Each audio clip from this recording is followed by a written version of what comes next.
네, 오늘 장 마감 30분 채 남겨두지 않고 있습니다. 코스피는 0.34% 내림세, 코스닥은 0.18%의 오름세를 보여주고 있고요.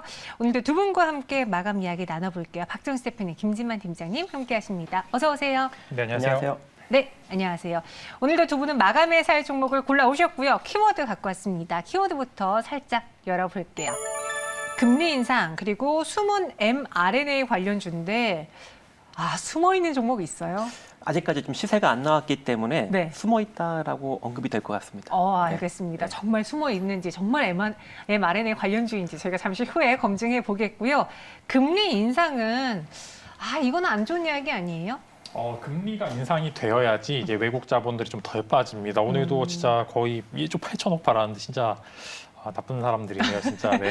나쁜 사람. 네, 정말 나쁜 사람이네요. 네, 그래서 외국인들이 수급이 좀 몰리려면은 신흥국들은 이제 금리를 선제적으로 올려야지 좀 테이퍼링에 대비를 할 수가 있습니다. 즉 어느 정도 이제 안전 자산에 있어서 채권보다 이제 시중 유동성 자금이 올라가려면은 금리가 올라가야 되고요. 환율도 너무 지금 1,160원까지 도입한 상황에서 지금 외국인 매도가 계속 나오는 이유가 선제적인 조금 이제 금리 인상도 있어야 되고 전체적으로 이슈가 있어야 되는데 그래서 금리 인상 수혜주는 포트폴리오에 꼭 담아두셔야 됩니다.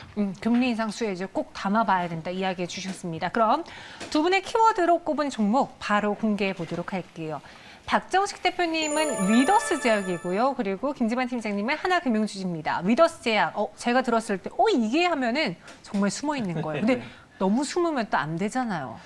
근데 최근에 좀 이제 기사가 좀 뜨면서 이슈화가 되고 있습니다. 아무래도 시세가 강력하게 나타나면은 이제 앵커님도 알게 되지 않을까 그렇게 좀 생각이 되는데 일단 위더스 제약이 최근에 좀 주목을 받는 이유는 작년에 바이오 벤처 업체인 인벤티지 랩에 20억 정도를 투자한 것이 있습니다. 근데 이번에 이 인벤티지 랩이 mRNA를 안정적으로 감싸할 수 있는 LNP 양산 기술을 개발을 하였다라고 발표를 하였기 때문에 이번에 이 mRNA 백신 관련주로 엮일 수 있는 가능성이 존재하고요.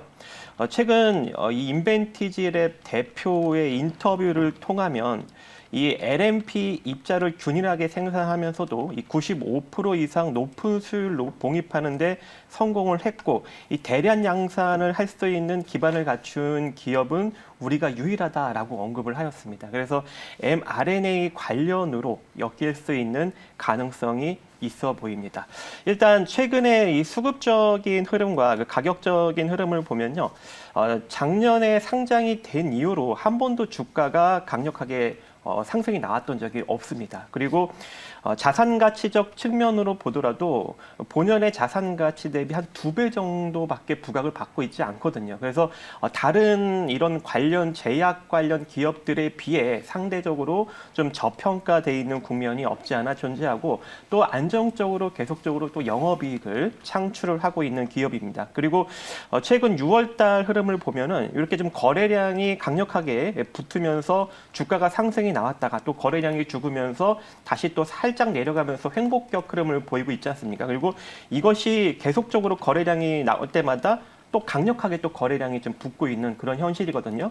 그래서 이러한 횡보격 흐름에 거래량이 계속적으로 붙어주면은 추후 어떤 이슈가 강력하게 붙으면서 급등력을 만들 수 있는 여지 일정 부분 존재하지 않을까라고 보여집니다. 그래서 현재 가격이 한 대략 15,000원 정도인데 이 가격 이하로 한 대략 14,800원대, 500원대까지 여러분들이 좀 분할 매수 관점으로 가시면 좋을 것 같고요.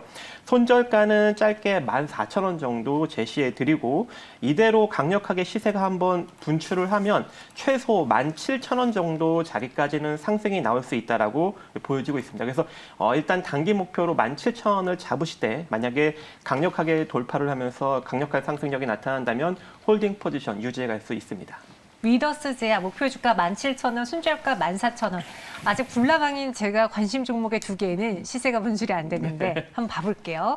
그리고 김진만 팀장님은 금리 인상 수혜주를 꼭 포트에 담아가야 된다. 하나금융지주 이야기해 주셨고 어제 차영숙사님인가요? KB금융 이야기하면서 카카오뱅크 때문에 밸류를 은행사들이 다시 평가받고 있다. 이런 이야기도 하더라고요. 네, 그 얘기도 맞는 게 일단 카카오뱅크가 가지고 있는 플랫폼 기업으로서의 가치가 타 금융지주사들이 안 한던 게 아니라 그러니까요. 어플도 다 있습니다. 있는데 다만 카카오뱅크가 접근성이라든지 좀 트렌디한 이제 앞으로 20대에서 30대 즉 이제 앞으로 이제 10년에서 20년 정도 월급을 받으면서 주 거래 고객으로 이용할 수 있는 고객들을 꽉 잡았다는 부분에서 합격점을 받으면서 밸류에이션이 높게 평가를 받았는데 나머지 지주사들도 카카오뱅크의 고평가 논란을 부식시키는 주가 성장으로 인해서 오히려 더 올라갈 수 있는 사이드가 훨씬 더 높을 수 있을 거고 이제 금융지주사들 중에 배당 성향이 높고 이제 그런 종목군들은 포트폴리오에 놓으셔야 되고요. 아무래도 이제 전반적으로 금리 인상의 수혜가 있는 게 이제 은행 매대 마진이라고 하는데 하나금융지주 같은 경우에는 증권사가 굉장히 좀 타 지주사들에 비해서 좀 적습니다. 그래서 오히려 컨센서스에 부합하는 모습을 보여주었고 이제 KB금융이나 한국금융지주 중 증권사를 메인으로 하는 그런 지주사들은 생각보다 1, 2분기에 거래 대금이 확 줄어들면서 컨센서스를 미치지 못하는 그런 실적을 보여주는데 반해 하나금융지주는 은행 쪽에서 매대 마진이 강하게 나오고 캐피탈 쪽이랑 카드사 쪽에서 이자 수익으로 굉장히 많은 수익을 얻은 상황입니다. 그래서 지금 이제 배당으로 한 얼추 7% 정도 나올 수 있는 그런 여력이 가지고 있고 거의 PBR로 0.4, PER로 4 정도 수치, 즉 현저한 저평가 상황입니다. 그래서 주가 상황도 굉장히 저평가 부분에 차트도 굉장히 이쁜 상황입니다. 이제 실적 발표 후에 반등에 성공하는 모습을 보여주었는데 이제 이주의 총재께서 8월이나 늦으면 10월 금리 인상을 하게 된다면은 아무래도 금융 지주사들의 외국인과 기관 수급이 강하게 이어지지 않을까 그런 전망을 말씀드리고 싶고 이제 근 한 4거래 정도 외국인과 기관의 매수세가 강하게 나타나고 있습니다. 이것을 보면은 어느 정도 선제적으로 잡고 있는 그런 상황이라고 말씀드릴 수 있을 것 같고요. 차트로 매수가 먼저 설명을 드리면은 일단 매수가는 이제 44,000원, 45,000원, 44,000원 요 사이에서 1차 매수하시면 좋을 거고 지금 딱 W자 반등에서 오른쪽 날개가 나오는 그런 모습을 보여주고 있습니다. 그래서 매수가는 45,000원, 목표가는 62,000원까지 연말까지 끌어보신다면 이제 대신 금융주주사들은 단기 포지션으로 잡고 들어가시면 절대 안 됩니다. 이제 놔두셔야지 올해 배당도 받고 그다음에 수익수도 나올 수 있는 상황이기 때문에 목표가는 62,000원 제시드릴 수 있을 것 같고 손절가는 41,000원 제시드릴 수 있을 것 같습니다.